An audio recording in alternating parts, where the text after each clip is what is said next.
अस्सलाम वालेकुम। मैं डॉक्टर सिमरत हूँ। मैं यहाँ पर SDH नागाम में गायनी सेक्शन में डॉक्टर हूँ। तो आज मैं बताऊँगी जनरली कि नॉर्मल डिलीवरी और सिजेरियन सेक्शन में आपस में डिफरेंस क्या है और हमें क्यों प्रेफर करनी चाहिए नॉर्मल डिलीवरी सिजेरियन सेक्शन के ऊपर। पहली बात ये है कि नॉर्मल डिलीवरी एक नॉर्मल प्रोसेस है, तो जो चीज़ अल्लाह ताला ने नॉर्मली दी गई है तो ऑब्वियसली उसका कोई बेनिफिट भी होगा। सिजेरियन डिलीवरी का मतलब होता है कि आपके बच्चेदानी पे एक कट दिया जाता है और वहाँ से बच्चा निकाला जाता है, तो ऑब्वियसली एक ऑपरेशन है। ऑपरेशन के अपने नुकसान होते हैं, जैसे ऑपरेशन में पेशेंट को ज़्यादा ब्लीडिंग हो सकती है, नेक्स्ट टाइम भी उसको ऑपरेशन ही आएगा और जब उसके बाद ऑपरेशन के बाद उसको काफ़ी ज़्यादा टाइम लगता है रिकवरी होने के लिए। बल्कि नॉर्मल डिलीवरी में ये होता है कि पेशेंट नॉर्मल डिलीवर करेगी, उसके इमीडिएटली बाद वो अपने पैरों पे खड़ी हो सकती है, अपने बच्चे को फीड कर सकती है, बच्चे से ज़्यादा अच्छा बॉन्ड होता है, इन्फेक्शन के चांसेस भी कम होते हैं और ब्लीडिंग के चांसेस भी कम होते हैं, बिकॉज एक नॉर्मल प्रोसेस है। दूसरा ये होता है कि जब यही पेशेंट नेक्स्ट टाइम दूसरी प्रेगनेंसी का सोचेगी आगे जाके, तो उसको नेक्स्ट टाइम में नॉर्मल डिलीवरी में यूजुअली कम टाइम लगता है एज़ कम्पेयर टू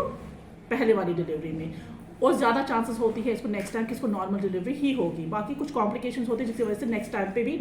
सेक्शन हो सकता है, सिजेरियन सेक्शन। उसके अलावा ये होता है कि पेशेंट की ओवरऑल जो होती है मॉर्बिडिटी, मतलब उसको हॉस्पिटल में कितना टाइम लगेगा, पैसे कितने खर्च होंगे,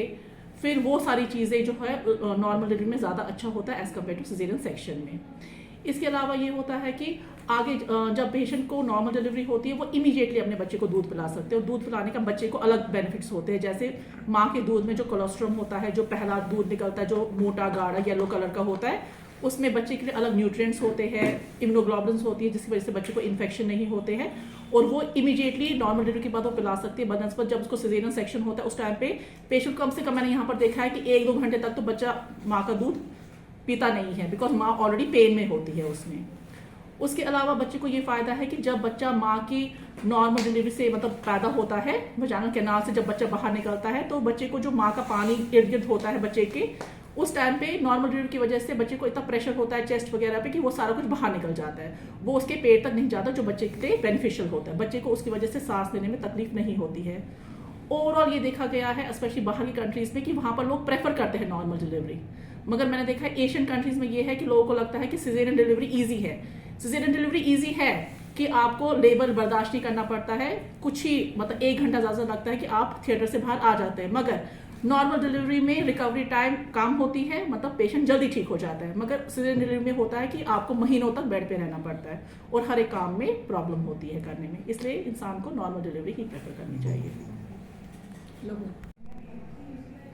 मेरी यहाँ के सारे लोगों से ये इल्तिजा है, स्पेशली प्रेग्नेंट लेडीज़ और उनके घर वालों से, कि आप प्रेफर कीजिए नॉर्मल डिलीवरी। और आप हॉस्पिटल जब आते हैं, डॉक्टर को पता होता है किस पेशेंट को नॉर्मल डिलीवरी की ज़रूरत है, किसको सिजेरियन की ज़रूरत है, आप डॉक्टर पे ही छोड़िए कि उसके लिए क्या बेनिफिशियल है पेशेंट के लिए, और हमेशा नॉर्मल डिलीवरी बेनिफिशियल ही होती है पेशेंट को। Thank you.